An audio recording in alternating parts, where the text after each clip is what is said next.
Muy buenas noches, bienvenidos a Odisea. Vamos a poner el foco en el hecho del día. Es de esperar que sea el hecho de muchos días, por la gravedad que tiene, porque alrededor de este episodio que protagoniza hoy Aníbal Fernández, el ministro de Seguridad, se cruzan distintas patologías de la vida del gobierno y de la vida argentina en general, no solo del gobierno. Hoy, usted lo debe ya haber visto recién, Alfredo Leuco estuvo dedicándose al tema, Nick, que no necesita presentación, emitió este tuit: regalar heladeras, garrafas, viajes de egresados, planes, platita, lo que sea, lo que venga. Qué triste no escuchar nunca la palabra trabajo, esfuerzo, futuro, porvenir. Los va a volver a derrotar la dignidad del pueblo. Es una opinión que no ofende a nadie, es un juicio de valor sobre lo que está haciendo el gobierno para revertir la derrota electoral, que por otro lado sintetiza una opinión muy generalizada de mucha gente, inclusive, como vamos a ver después, dentro del propio oficialismo, dentro de la propia corriente que lidera dentro del oficialismo Alberto Fernández, una opinión muy generalizada. Aníbal Fernández leyó este tuit y se hizo dos preguntas cuando lo leyó. Primero, pensando en Nick, ¿tiene hijos? Segunda pregunta, ¿a qué colegio van los hijos? Y contestó con este tuit: muchas escuelas y colegios de la ciudad de Buenos Aires reciben subsidios del Estado y está bien. Por ejemplo, la escuela Colegio Hort. ¿La conocés? Sí que la conocés. ¿O querés que te haga un dibujito? Excelente escuela, lo garantizo. Repito, ¿lo conocés? Obviamente se estaba refiriendo al colegio donde sabemos ahora, lo sabe todo el mundo, gracias al ministro de, subrayo esta palabra, seguridad, manda a sus hijas Nick. No hizo una tercera pregunta Aníbal Fernández, no se preguntó o no le preguntó al que lo informa, que vaya a saber quién es, si la Hort recibe subsidios, porque no recibe subsidios, según lo que explicó después su rector. Lo amenazó, le hizo saber que sabía que tenía hijos, hijas, le hizo saber que sabía a qué colegio iban los hijos.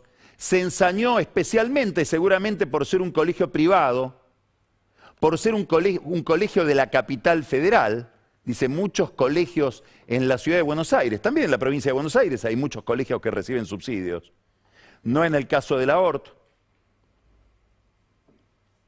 Nick tiene la sensación de que hay algo también de antisemitismo en esto, y lo escribió, un tufillo antisemita, que probablemente agrega una pincelada al aporte que ha hecho el gobierno por la vía del absurdo durante este fin de semana al festejar un fallo donde se da una vuelta de página sobre el tratado de la Argentina con Irán, tratado que no solamente avanzó sobre la justicia, constituyendo, como sabemos, una comisión que iba a revisar lo que había hecho la justicia argentina, sino que lo que es verdaderamente insólito, Cristina todavía no sabe ni para qué lo firmó, y los iraníes ni siquiera lo protocolizaron, lo aprobaron con su propia legislatura.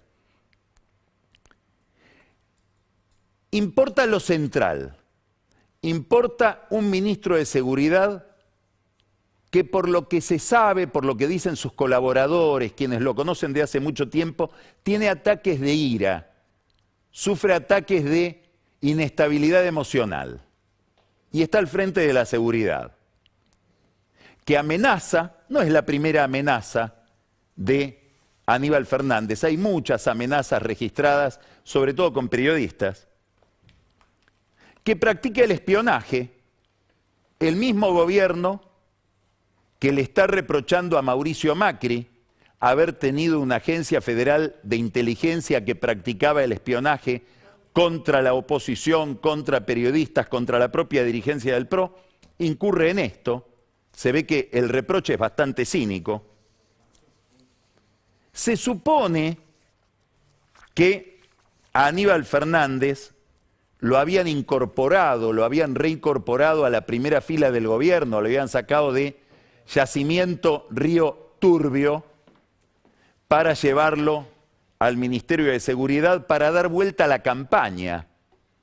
Ahora con este episodio le hace un aporte a la campaña del Frente de Todos, posiblemente igual o debería ser peor que la famosa fiesta de cumpleaños de Fabiola Yáñez en Olivos.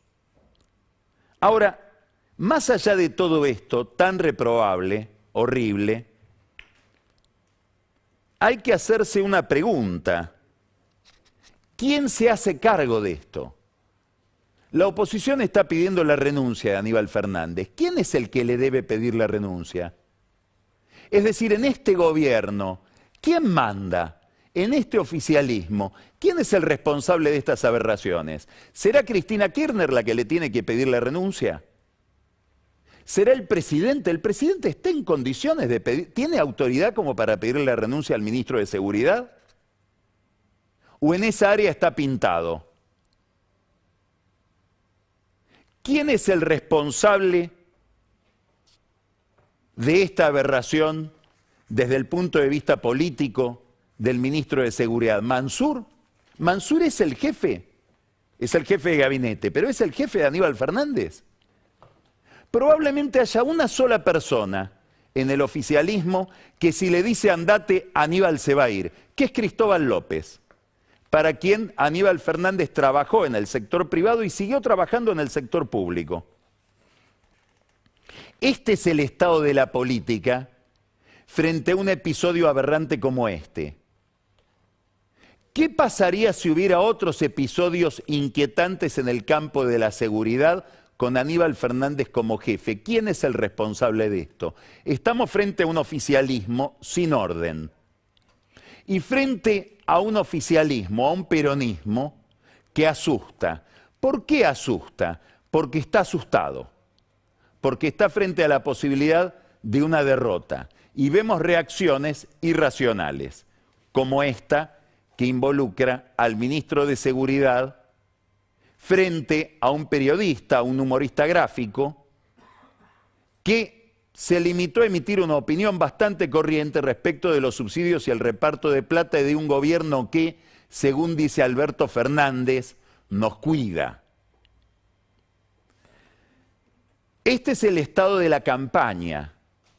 Vamos a pasar de este hecho, que es perturbador, que es feísimo, vamos a compensarlo con otro episodio de la campaña, también de hoy, que ya no es horrible, es casi risueño, o si ustedes quieren, patético. Pasamos de lo trágico casi a lo cómico. Sucede en Tucumán, como tantas cosas que suceden en el oficialismo actual. Mansur, Juan Mansur, el jefe de gabinete, como ya dijimos el lunes pasado, está, no sabemos si gobernando la Argentina, pero intenta gobernar Tucumán desde Buenos Aires. Y le dedica mucho tiempo a Tucumán.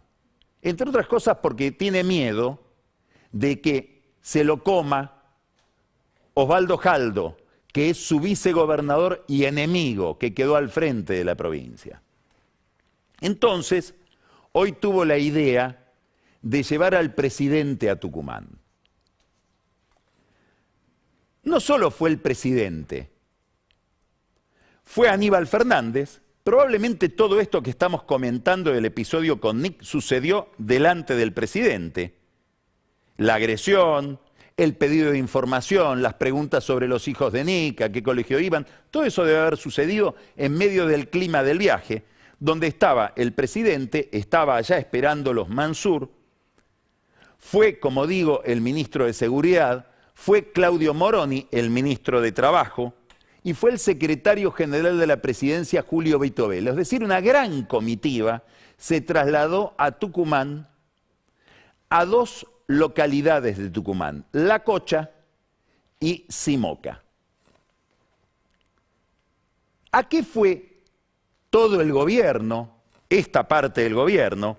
El presidente, el jefe de gabinete, estaba también obviamente el gobernador interino Jaldo con su mujer, estaba, como digo, el ministro de Trabajo, el ministro de Seguridad, el secretario general de la presidencia. ¿A qué fueron a La Cocha? A festejar una inversión. Escuche bien, fueron a festejar una inversión de una fábrica de chacinados. Si uno lee la información que se publicó en Tucumán, y que se publicó también en la agencia Telam como cobertura del viaje, Telam dice una fábrica de chacinados que probablemente empezaría a funcionar dentro de un año. Es decir, fueron a inaugurar algo fantasmagórico, una fábrica de chacinados que todavía no existe. Y una inversión, acá viene lo cómico, de nada menos que 120 millones de pesos. ¿Escuchó? Fue el presidente, el jefe de gabinete, el gobernador, obviamente estaba el intendente, el ministro de Trabajo, el secretario general de la presidencia, el ministro de Seguridad, a celebrar una inversión de $650.000. Un departamento en Caballito.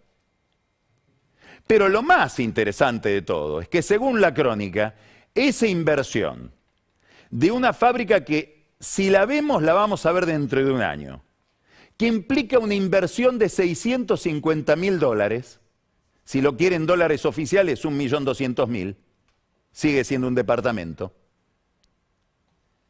está hecha, dice la crónica, parece que fuera una broma, con aportes nacionales, provinciales y municipales, es decir, con 3 niveles de subsidio para los $650.000. Esto es lo que llevaron al presidente a festejar a Tucumán con varios ministros. Hay que avisarle en algún momento a Alberto Fernández que lo están destruyendo quienes deberían cuidarlo, porque es patético. Es decir, alguien le está haciendo la anticampaña. Es parte del modelo. Las inversiones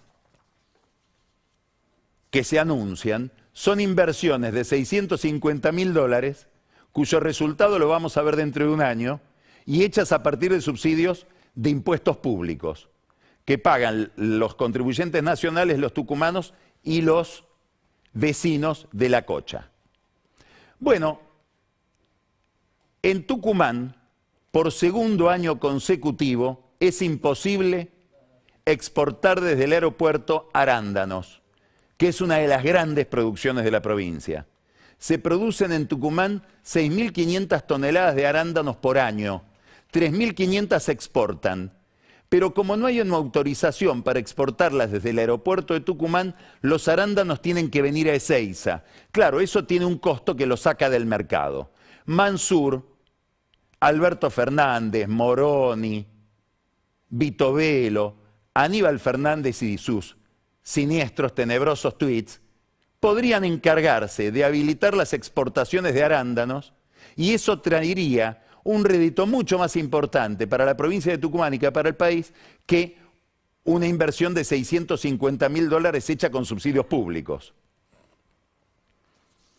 Habría que investigar quién es el dueño de la fábrica, porque seguro que uno se encuentra con algo también difícil de explicar, o probablemente fácil de explicar si uno conoce cómo es la vida en Tucumán.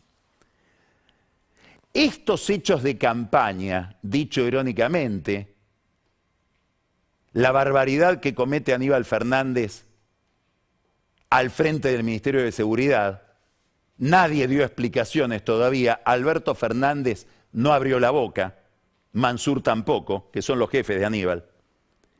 Este hecho patético de la campaña en Tucumán forman parte de un plan más ambicioso de campaña que está llevando adelante el Frente de Todos y que lo podríamos llamar inflación para todos y todas o inflación para todes.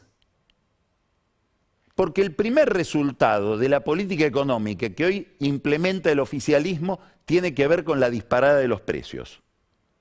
Se anuncia más gasto público. El que ve el anuncio de más gasto público, como sabe que ese gasto se financia con emisión, que no hay recursos para financiarlo, dice, el peso se va a seguir degradando.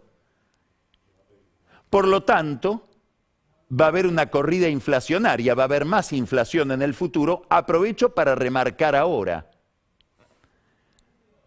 Es decir, más gasto, anticipa más emisión, plantea un ensombrecimiento, un empeoramiento de las expectativas, y eso lleva a que los formadores de precios se cubran de esa inflación futura, remarcando y generando esa inflación. Fíjense que algunos de esos anuncios son tan insólitos, por ejemplo el de regalar los viajes de egresados, que solo consiguen generar inflación porque muy probablemente cuando Kicillof lleve su programa a la legislatura no se lo aprueben, porque no tiene mayoría para aprobarlo. Entonces los chicos no van a tener el viaje de egresados gratis, si es que esa es una prioridad del gasto de la provincia, pero seguramente el anuncio va a haber hecho subir los precios de aquellos que dicen están gastando en cualquier cosa, por ir al tuit de Nick. Esperemos no tener amenazas por repetir lo de Nick. Vamos a mirar, para ilustrar esto, este gráfico, que es un gráfico de AlphaCast, una consultora que lidera el economista Luciano Cohen. Importan las fechas. Este piso en esta curva, esta es una V que indica la inflación. Esto es el 12 de septiembre, exactamente 12-13 de septiembre están tomados estos datos, que es cuando se producen las primarias. Esto es el efecto de toda la política, sobre todo de atraso cambiario, etcétera, que lleva el gobierno para las elecciones. Viene la ola de anuncios con las que el gobierno pretende dar vuelta a la elección, genera estas expectativas inflacionarias de las que hablábamos, y este es el comportamiento de la inflación desde las primarias hasta ahora. Importa esta curva, la de Core Inflation, ¿por qué? Porque acá están los alimentos. Hay que avisarle a Cristina Kirchner, que es la jefa del oficialismo, que esto es lo que afecta sobre todo a su propio electorado. Ahora miremos cómo pega esto en la política. Vamos a mirar unos gráficos que tienen que ver con encuestas. Estas encuestas son muy interesantes por dos razones. Primero, porque las hace una encuestadora que se llama Opina Argentina, que la dirige Facundo Nehamkis, conocido en el ambiente político como Nehamkis el Bueno. La consultora Opina Argentina, que la conduce Facundo Nehamkis, la pegó en la elección primaria, es decir, acertó con los resultados, sobre todo en provincia de Buenos Aires. Ha realizado investigaciones en Capital y provincia de Buenos Aires. Nosotros ahora vamos a ver provincia de Buenos Aires.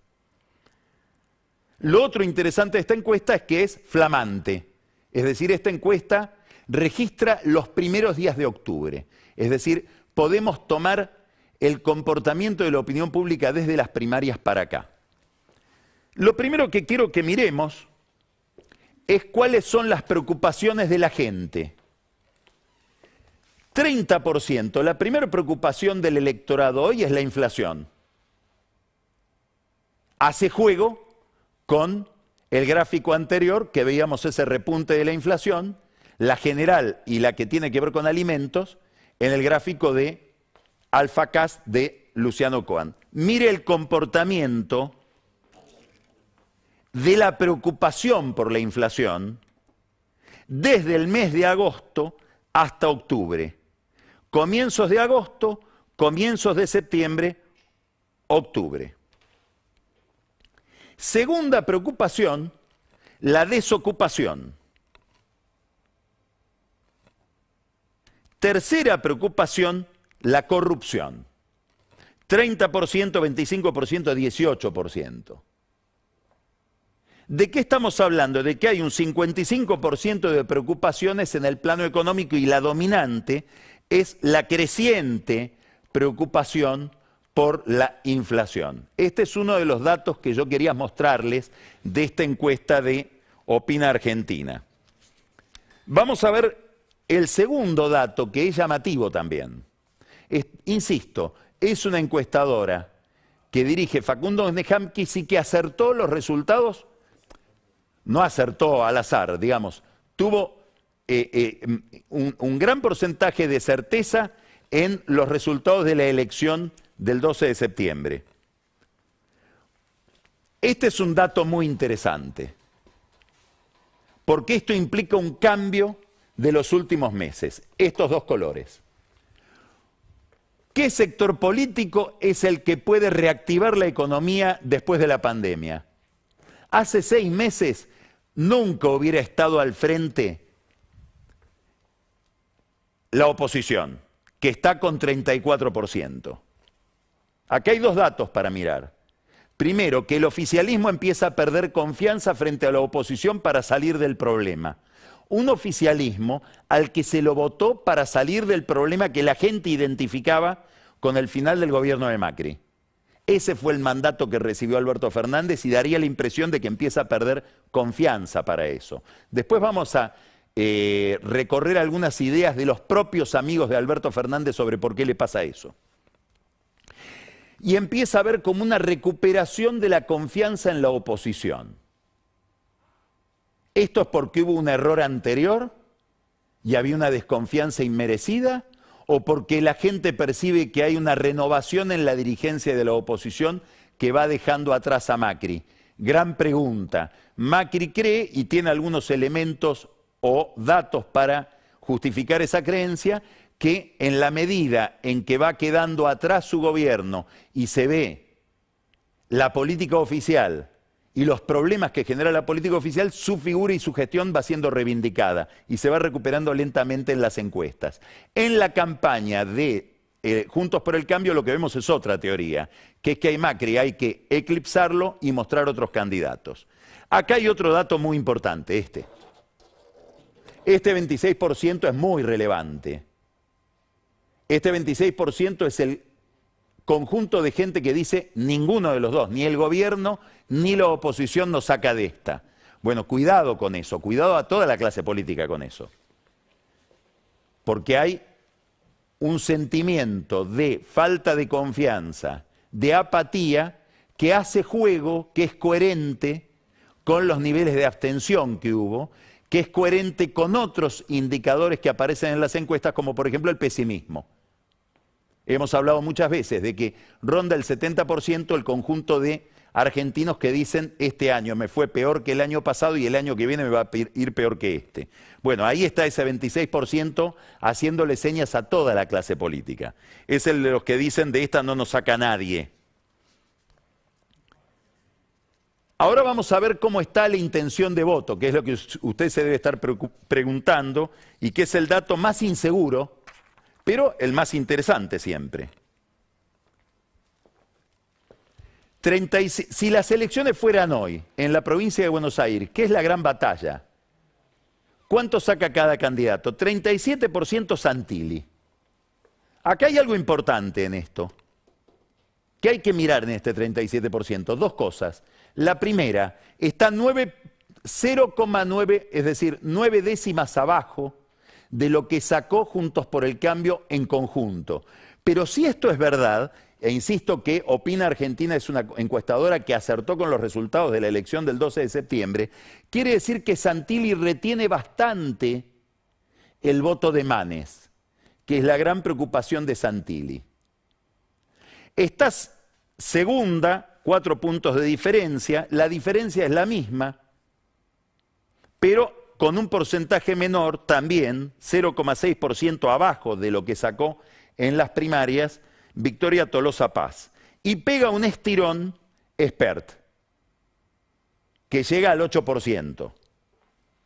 Randazzo 5%, se mantiene más o menos igual. 5% de Del Caño, que era la tercera fuerza, en esta encuesta aparece como cuarta fuerza. Es importante el comportamiento del electorado en el sentido de la caída que tienen las dos fuerzas mayoritarias, habrá que ver si la recuperan, y el voto expert que sube es un voto al que está mirando seguramente Juntos por el Cambio, van a ir por ese voto. E ir detrás del voto de expert, igual que ir en la capital detrás del voto de Milei, supone correrse hacia posiciones más fiscalistas, más pro mercado, que tienen que ver con el clima de protesta frente a la inflación que estábamos caracterizando antes. A todo este problema de la inflación, el gobierno le responde con la misma teoría: más intervención, más control de precios. Eso es Roberto Feletti al frente del área de comercio del Ministerio de la Producción. La sacan a Paula Español, llega Feletti. ¿Qué significa la llegada de Feletti? Bueno, primero estamos hablando de alguien del corazón del kirchnerismo. Es alguien que fue designado en esta oportunidad por Cristina Kirchner. No estaría Feletti en el lugar donde está si no le hubiera puesto Cristina. ¿De dónde viene él? Fue el vice de Amado Boudou en el Ministerio de Economía. Un dato muy importante para caracterizar a Feletti: fue el presidente de la Comisión de Presupuesto y Hacienda en la Cámara de Diputados, en la época en que el presidente de la Cámara, la Comisión de Presupuesto y Hacienda, como todos sabemos, es una comisión estratégica, probablemente la más importante del Congreso, de la Cámara de Diputados. Bueno, Feletti dirigía esa comisión cuando Julián Domínguez, el ministro de Agricultura, estaba al frente de la Cámara. Y es muy probable que Domínguez haya ejercido alguna influencia para la llegada de Feletti al gobierno. ¿Por qué? Porque Domínguez tenía un conflicto con Español, sobre todo en la política de carnes, que es un tema central de la agenda de Domínguez cuando Domínguez llega al gobierno y se hace cargo del ministerio. Probablemente haya puesto como condición para hacerse cargo del ministerio liberar, aunque sea paulatinamente, el cepo a la carne. Feletti, después de que dejó el gobierno, como otros funcionarios del gobierno de Cristina Kirchner, se refugió en La Matanza, donde fue secretario de Finanzas de Verónica Magario, y con Magario fue a la legislatura en La Plata y era hasta ahora el secretario administrativo del Senado, que preside Magario. ¿Qué significa Feletti? Lo que él dijo: más intervención. Los precios son el resultado del juego de la oferta y la demanda del mercado. Para Feletti no. Los precios son el resultado de un costo que hay que determinar y encontrar, y una rentabilidad que la debe regular el sector público. Es el Estado el que sabe cuánto deben valer las cosas, no el mercado. Bueno, si alguien fija precios, debe prever que Feletti viene con mayor ímpetu, probablemente con mayor conocimiento del Estado que Paula Español, a regular precios. ¿Qué hace esa persona? Por las dudas, remarca ahora: más inflación. Por eso estamos ante un plan inflacionario del gobierno. Inclusive con menos gasto público del que se suponía, van a lograr más inflación por la influencia negativa sobre las expectativas. Todo esto fue caracterizado en un documento que lo publicó el periodista Pablo Vinocourt en América 24, en la web. Es un documento interesante de política económica, de juicio sobre la política económica y sobre la política en general, hecho por gente que pertenece a las filas de Alberto Fernández. Este documento, que yo le voy a leer algunos párrafos ahora porque es verdaderamente interesante, no viene escrito por el Instituto Patria, no viene de la Cámpora, no viene del peronismo de Mansur o de los intendentes de la provincia de Buenos Aires. Esto es un grupo que se llama Movimiento Unidad Popular, que forma parte de los distintos núcleos que rodeaban a Alberto Fernández durante la campaña y antes de la campaña, inclusive el famoso Grupo Callao. Ese Grupo Callao, que lideraba Santiago Cafiero, o que lidera Santiago Cafiero, al que pertenece Matías Culfas, Cecilia Todesca, tiene otra gente más distante del gobierno. Muchos de ellos miran desde afuera del gobierno. Alguna gente de Alberto dice, por eso son tan críticos, porque no entraron. Y dicen lo siguiente, ahí están dos personas que lideran este grupo, Cecilia Gómez Mirada y Federico Martelli, que estuvo en su momento en la Secretaría de Energía. Dicen estos albertistas, lo más preocupante en términos políticos es la falta de un diagnóstico compartido hacia el interior del Frente de Todos y un programa de salida de la crisis. La política económica, dice este grupo Movimiento Unidad Popular de gente de Alberto Fernández, la política económica está cruzada por múltiples decisiones cambiantes, contradictorias y pasajeras que están generando un nivel de desconcierto absoluto en los actores económicos. Insisto, gente de el presidente dice esto. Alberto no pudo, no supo o no quiso decir, o lo dijo al tiempo que decía otras 50 cosas, que el camino de salida es el crecimiento y el empleo.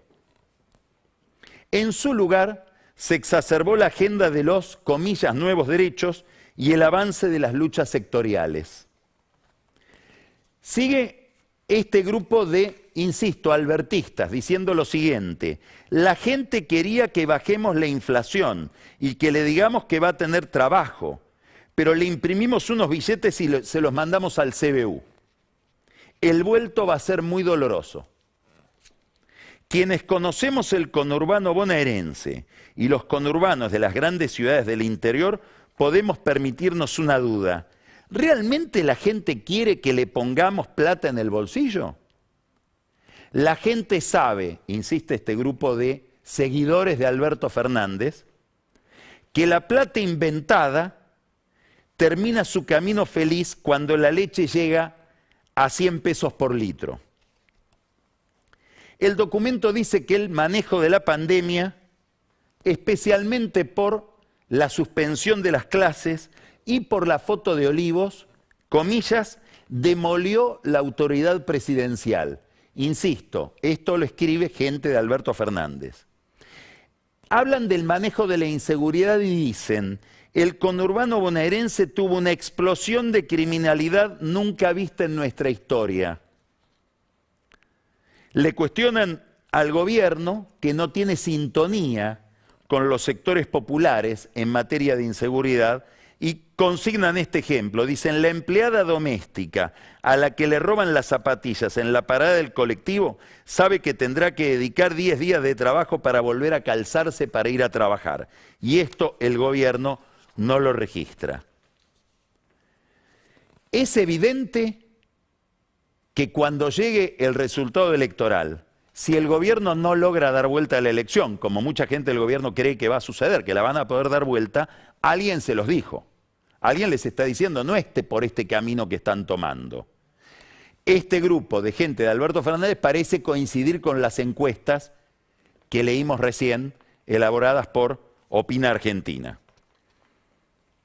Ahí está la respuesta a todo este diagnóstico, se llama Roberto Feletti. ¿Qué es, anote bien esto, una sombra para Martín Guzmán? ¿Lo quieren sacar a Guzmán? Todavía no. ¿Hay malestar con Guzmán? Sí. ¿Qué quiere la cámpora de Guzmán? ¿Qué quiere Cristina Kirchner de Guzmán? Que se alinee, no que se vaya. Feletti es una sombra sobre un Guzmán que eventualmente se niegue a alinearse, sobre todo en las conversaciones con el fondo. Y una demostración de los resquemores, de los recelos que hay frente a Guzmán, es la noticia de que ahora, cuando él viaja a Washington para participar de la asamblea del Fondo Monetario Internacional, de la asamblea de otoño, en el hemisferio norte, lo acompaña Juan Mansur. Importantísimo. ¿Por qué? Porque tanto Cristina Kirchner como Máximo Kirchner como la Cámpora pretendían otro jefe de gabinete, no solamente para alinear y para organizar la tarea de gobierno, sino para que controle a Guzmán y controle la interlocución entre Guzmán y los funcionarios del fondo, en la suposición de que Guzmán, vamos a ponerlo en estos términos muy simplones, es demasiado amigo de los del fondo. ¿Por qué? Porque puede tener una fantasía de querer terminar siendo funcionario del fondo, como lo fue Stiglitz, su maestro. Entonces, en la Cámpora, en el Instituto Patria, en los alrededores de Cristina, existe la sensación de nos trae mensajes muy duros que no sabemos si él discute con la suficiente convicción. En la idea de que hay un margen de maniobra política disponible que Guzmán no aprovecha. Ahora lo mandan a Mansur, dicen que va a haber inversores, ojalá los encuentre en Estados Unidos, pero lo mandan sobre todo a controlar la relación entre Guzmán y el fondo. Hoy hubo una noticia relevante en este sentido, la publicó Jorgelina do Rosario en Bloomberg, y es una noticia según la cual el fondo ya dijo que no a uno de los reclamos de la Argentina para encontrar o para aprovechar ese margen que no existiría aparentemente. Y es que las tasas que se cobran por la penalización, las tasas que tienen que ver con haber pasado por encima de la cuota del país, tengan que ser más bajas y no haya esa penalización. En el fondo, según publica Bloomberg, dicen no. Eso no se lo vamos a conceder a la Argentina. No va a haber heterodoxia, vamos a seguir con las reglas clásicas del fondo. En el gobierno dicen eso no sucedió, todavía estamos negociando. En el fondo no desmintieron, tampoco afirmaron, dicen no hacemos comentarios sobre trascendidos. Vamos a ver cómo le va a Mansur, si vuelve con la victoria o no. Porque ahora que Mansur es el monitor de Guzmán, es él el que tiene que traer el trofeo. Un Guzmán debilitado, un Alberto debilitado, que van a hablar con una Georgieva debilitada, en un fondo donde probablemente, si Georgieva sigue al frente, la están investigando, como sabemos, por inconductas en el Banco Mundial cometidas a favor de China, si sigue al frente del fondo va a ser con una tutela, una supervisión mucho más estricta de los Estados Unidos, de la Secretaría del Tesoro, de David Lipton, que es el funcionario de la Secretaría del Tesoro de Biden, que antes estaba en el fondo y que negoció con Duhovne el programa que tanto critica y el crédito que tanto critica el oficialismo. Se van a encontrar posiblemente con Lipton en el camino. Hay un viejo dicho que dice, no pises a nadie al subir, te lo podés encontrar al bajar. Sale Paula Español, entra Feletti, y esto tiene otra dimensión, no solamente para Guzmán, es un mensaje para Axel Kicillof. Daría la impresión de que para Cristina Kirchner, Kicillof puede ser muy inteligente, muy leal, muy fiel, pero en el orden práctico no ofrece resultados, no hace goles. Ya le hicieron desplazar de la jefatura de gabinete de la provincia a Carlos Bianco, que era su mano derecha, ahora tuvo que ceder a alguien de su corazón, que es Paula Español. Se va completando en distintos planos la intervención sobre Kicillof. Habrá que ver qué pasa ahora en la provincia de Buenos Aires. Si sigue el avance de los intendentes. Y si sigue ¿dónde? Preste atención. En un área fundamental, la seguridad.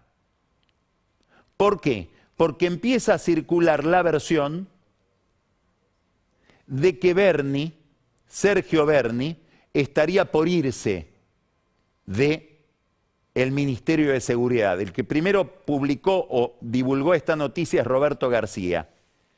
¿Qué quiere decir? Que Berni se va, que queda decapitado el esqueleto más importante que tiene el Estado en la provincia de Buenos Aires, que es la policía. No es que a Bernie lo echan, es que Bernie aparentemente se querría ir. ¿Por qué? No sabemos.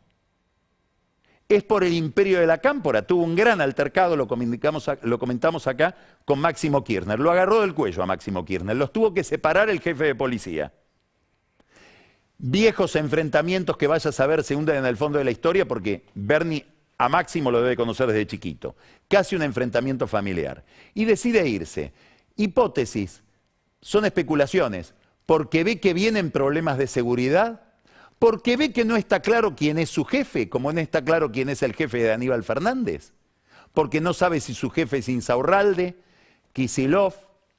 Ahí está mirando ese lugar Alejandro Granados, caudillo de Ezeiza, fue el ministro de Seguridad, muy opaco, de Daniel Scioli, quiere volver, gran socio, en todo el sentido de la palabra socio, de Martín Insaurralde. ¿Quiere decir que le van a tomar la seguridad al kirchnerismo los intendentes en la provincia de Buenos Aires? Puede ser, puede ser. Y con eso viene toda una plana policial, ligada sobre todo al comisario Matzkin, que después de ser el jefe de policía se fue a trabajar con Granados al municipio de Ezeiza. Pregunta, ¿tuvieron algo que ver, como creen autoridades actuales de la policía de la provincia de Buenos Aires? Granados, Insaurralde, etcétera, hasta el propio Massa, en tolerar, o a lo mejor no disuadir, o a lo mejor, peor, alentar el levantamiento policial de septiembre del año pasado. Sería interesante que fueran ellos los que vuelven a controlar la policía que se levantó. Lo concreto, gran avance de los intendentes, posiblemente ahora también en el área de la seguridad. Y ocupando distintos cargos en el Ejecutivo. Probablemente con la fantasía de que si se van de sus municipios antes del 10 de diciembre, como se fueron antes de cumplir 2 años del nuevo mandato, pueden ir a la justicia a pedir la reelección. Porque como se sabe, en la provincia de Buenos Aires la reelección está limitada a 2 mandatos por una ley que congeniaron María Eugenia Vidal y Sergio Massa. Signo de interrogación. Nota al pie de página. Jorge Macri quiere ser ministro de gobierno de Larreta para también aprovechar esa martingala y poder después reelegirse una vez más como intendente de Vicente López. Nadie lo sabe porque nadie está seguro de que la justicia le vaya a dar la razón. En todo este panorama, gran ansiedad electoral del gobierno, con una Cristina que se abrió las venas por la derrota, intervino el gobierno de Alberto e intervino el gobierno de Kicillof. Logró algo importantísimo, que queden Kicillof y Alberto Fernández como los culpables de esa derrota. Veremos si con este plan inflacionario no logran dar la vuelta, porque si no lo logran, si se encuentra al frente de todos de nuevo con una nueva derrota, la que cayó, la que perdió, la que habrá caído derrotada es Cristina Kirchner. Y esa derrota, esa sí es importante para el diseño general de la política y para la capacidad de bloqueo que pueda tener una líder populista como es ella sobre la política económica y sobre el rumbo del gobierno después de las elecciones.